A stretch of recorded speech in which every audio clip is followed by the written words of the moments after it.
Усіх вітаю, любі друзі, в цьому випуску. Динамо відмовилося робити трансфер футболіста. Шахтар повідомив про результати розслідування ситуації щодо Юхима Коноплі. Тренер клубу УПЛ близький до відставки після чергового фіаско. Стало відомо, кого звільнять раніше – Лупашка чи Шовковського. Любі друзі, підтримайте україномовний ютуб вашим лайком цьому відео та поїхали дивитися новий випуск разом. Динамо відмовилося робити трансфер футболіста. Захисник Колоса Іллєр Краснічий може вже найближчої зими змінити клубну прописку. За інформацією інсайдера Ігоря Бурбоса, до центрбека предметний інтерес виявляє Житомирське Полісся та Львівські Карпати. Минулого літа гравця хотіла бачити в себе Динамо, пропонуючи оренду з правом викупу. Однак тоді Колос запросив суму трансферів в розмірі 1,5–2 мільйони доларів, і угода зірвалася. Крім українських клубів, до Краснічі є інтерес із-за кордону, але мова не йде про європейську топ-лігу. Колос зараз підвищив цінник за футболіста і вимагає за гравця вже 3 мільйони євро. Динамо зажало 1,5 мільйони євро за досить непоганого по українським міркам футболіста і залишилося фактично з дірою в центрі захисту, де окрім вічно травмованого Попова та зятя Суркіса Біловара немає кому грати. Якщо позиція лівого центрального захисника у киян ще більш-менш закрита Михавком та Тіаре, то от з правим центральним ЦЗ великі проблеми. Краснічий ж це збірник своєї країни, яка, до речі, має непогані шанси на вихід до чемпіонату світу. Він міг би створити гарну конкуренцію в Динамо, де є проблема в цій зоні, але, мабуть, керівники клубу вважають, що футболісти повинні коштувати по 100–200 тисяч євро, лише тоді їх можна купляти. А якщо трохи дорожче, то краще не треба, адже зять і так підстрахує. Друзі, а як ви думаєте, чому Динамо не підкріплює центр захисту та робить ставку на Попова і Біловара? Злітайте в коментарі та пишіть ваші думки. Федецький назвав команду, яка його найбільше зараз дивує в Україні. Відомий український екс-футболіст, легенда українського футболу Артем Федецький розповів, яка команда УПЛ його найбільше зараз дивує. Цитуємо Артема. Хочу відзначити головного тренера Кривбасу. Він заслуговує на комплімент. Усі матчі, які я бачу за участю його команди, справляють дуже приємне враження. Відкритий видовищний футбол. Саме такий подобається болівальникам. У гравців Кривбасу з кожною грою помітний прогрес і все вищий рівень. Можу сказати лише хороші слова та побажати ще більше таких яскравих поєдинків, сказав Федецький. Дійсно, треба похвалити Кривбас за цей старт сезону. Команда зараз виглядає дуже видовищно та додає нових яскравих фарб у наш нудний закритий чемпіонат, де багато команд стараються зіграти на нулі. І тут беззаперечно треба відмічати Патріка Ван Леуна. Нідерландець, якого з ганьбою вигнали з Шахтаря, а потім із Металіста 19-25, показує, що він все ж таки непоганий тренер, якщо футболісти його слухають. Ми всі пам'ятаємо, як в 2023 році Патрік ледь не вивів зорю в Лігу чемпіонів. Щось схоже зараз відбувається з Кривбасом. Окрім того, варто відмітити і трансферну політику клубу. Ті латиноамериканці, які прийшли в команду, зуміли замінити українських пенсіонерів, які залишили клуб. Араухо, Мендоса, Парахо – усі вони виглядають досить яскраво. І якщо Кривбас витримає рівень в найближчих матчах УПЛ проти Динамо та Шахтаря, то цілком ймовірно, що у разі підсилення взимку зможе претендувати мінімум на медалі в цьому чемпіонаті, а у найкращому випадку і за золото в УПЛ. Поринь у світ футболу разом з Фавбет. Шахтар повідомив про результати розслідування ситуації щодо Юхима Коноплі. Донецький Шахтар розповів про хід внутрішнього розслідування щодо вподобайок Юхима Коноплі під відео з російським контекстом.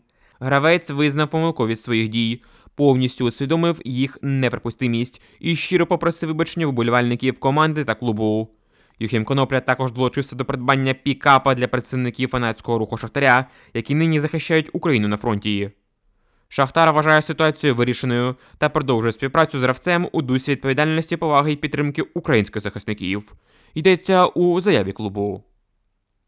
А от продовжувати контракт з клубом гравець поки не поспішає. Як стало відомо виданню Sport.ua, Донецький Шахтар запропонував свої умови на продовження контракту з Юхимом Коноплею. Захиснику за новим контрактом пропонується $700 тисяч на рік, або ж приблизно $60 тисяч на місяць. А от за інформацією Ігоря Бурбаса, сам Конопля встановив космічний запит щодо зарплати – $1,5 мільйона на рік. Таку суму не отримає жоден бразилець в клубі. Конопля хоче бути найбільш високооплачуваним гравцем Шахтаря і на інших умовах відмовляється вести переговори щодо продовження контракту, який завершується влітку наступного року. Конопля зараз пішов на шантаж клубу. Він розуміє проблему Шахтаря з лімітом і просто хоче викачати гроші з клубу, адже знайти якісного українця на його позицію дуже важко. Крупський вже перейшов в Металіст 19-25, Сич має тяжке ушкодження, Тимчик Караваєв в Динамо. Інших якісних правих захисників з українським паспортом у нас і немає. Але при всій повазі до Коноплі, його рівень гри не дотягує до рівня $1,5 мільйона на рік зарплати, яку він хоче отримувати як справжня зірка клубу. Нібито він найвпливовіший гравець команди. Але це точно не так. Якби не ліміт, то Шахтар вже давно придбав би іншого гравця на цю позицію. Втім, рівень гри від Коноплі останнім часом тільки погіршується, а тому краще не тримати невмотивованого футболіста у своєму складі і знайти іншого українця на іншу позицію для гри в АПЛ. Український футболіст увійшов в топ-рейтинг клубу АПЛ. Півзахисник Брентфорда Єгор Ярмолюк провів свій 8-й матч в АПЛ у цьому сезоні проти Вестхема. 21-річний українець вийшов на поле з перших хвилин та відіграв повну гру, допомігши команді перемогти з рахунком 2-0. На рахунку Єгора перед асист у зустрічі. Відзначимо, що після 8 турів хавбек є лідером своєї команди АПЛ за кількістю відборів, а також знаходиться серед найкращих за низкою інших ключових показників. Йдеться про створені моменти, успішний дриблінг, передачі вперед і перехоплення.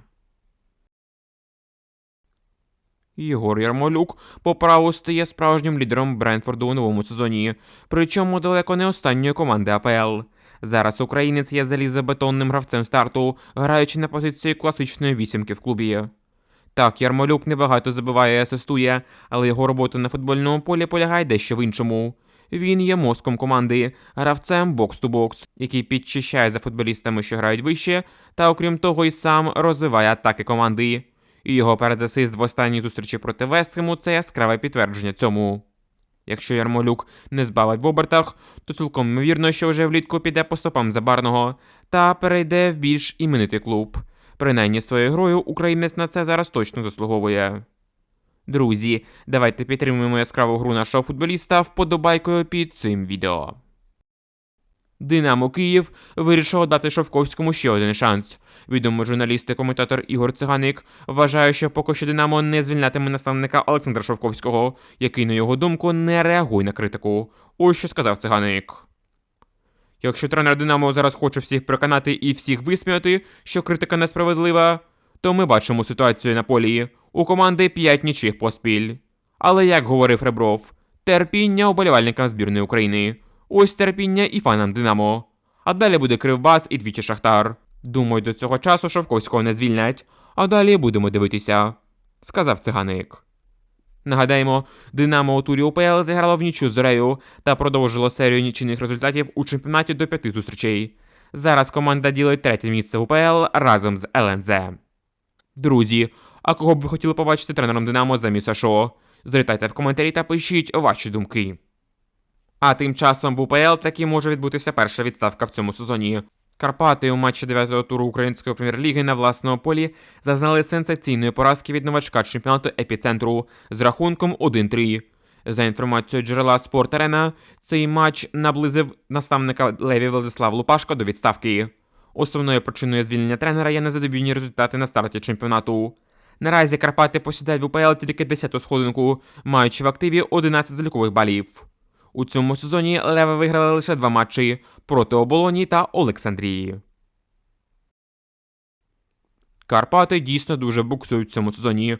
Гра команди переходить від крайнощів до крайнощів. Вони героїчно беруть очки в матчах проти Грандів на останніх секундах, як у зустрічах проти Шахтаря та Динамо.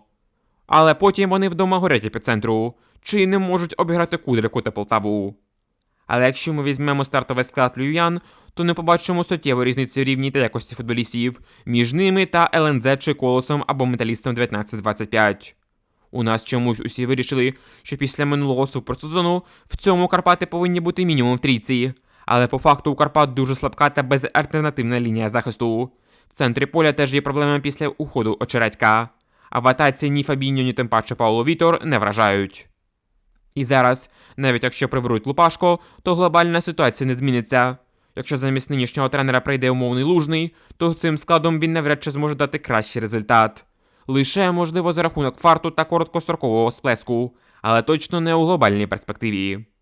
А тому ми б радили власникам Карпат підсилювати склад взимку та дати Лупашку допрацювати хоча б цей сезон, і вже потім робити якісь кардинальні висновки щодо гри та результату команди.